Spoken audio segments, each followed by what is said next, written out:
Hello, welcome. In this lecture, let us understand through a case study how adopting to a agile software development methodology has improved the overall customer satisfaction as well as quick delivery of the software product. Let us understand how agile methodology of software development helped the ING Bank to deliver a faster software with higher customer satisfaction. The company ING Bank overtook a project to transform its entire IT department from Waterfall to Agile approach. The project started in 2015 and it became an ongoing strategy, that is shifting from waterfall method of software development to agile methodology of software development. They have noticed that over a period of time the delivery speed improved by 30% and also customer satisfaction increased significantly. In this graph you will find the difference between time to market. It means how much time it takes to deliver the product to the market. It is a delivery value along the y-axis and it is the time taken along the x-axis. Delivery value means how much percentage of the software is delivered to the customer. If you look at this blue line here, in agile methodology software gets delivered much quickly. If you follow the agile approach you can see that here software value is realized for the customer, but if you follow the waterfall methodology customer will only realize the value of the software here. It means it is taking a more time for realizing the value of the software.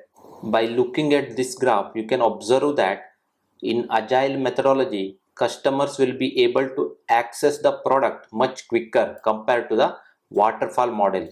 That is, time to market is much lesser if you follow the agile methodology. Here is the pie charts indicating the success rate in waterfall method of software development versus agile method of software development. This study was conducted by Standish Group in 2012. If you observe that in waterfall model there is a 29% of the failure in the project, whereas in agile only 9% of the project has failed. It means failure rate is less in agile. Here in waterfall model success rate is 14%, whereas in agile methodology project success rate is 42%. Also in waterfall 57% of the projects have been challenged and here only 49% has been challenged. Here is the one more study conducted by Standish Group between 2013 and 17. This green bar represents the agile methodology approach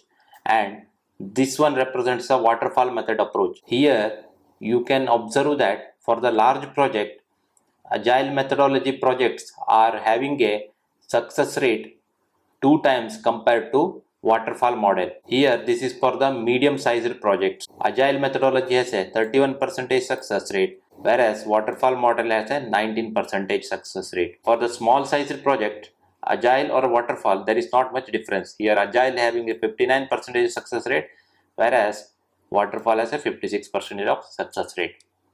And they are calculating the success based on the various criteria such as whether all the functionalities have been delivered to the customer on time, whether they have taken extra time. There are many factors each one might consider while doing this study. But overall, what we can understand is that by following the agile methodology of software development, there is a higher chance of success in the project. Here is the one more study conducted by Standish Group in 2020. You can observe that success rate here 13% for waterfall, whereas 42% for agile. Challenged projects here are 59%, whereas agile it is only 47%. Challenged means some things are not delivered as expected. Here you can see failure rate for waterfall is around 28%, for agile it is only 11%. By looking at these studies conducted by different groups during different time period, we can understand that agile methodology improves the overall success rate of the project. Thank you for watching.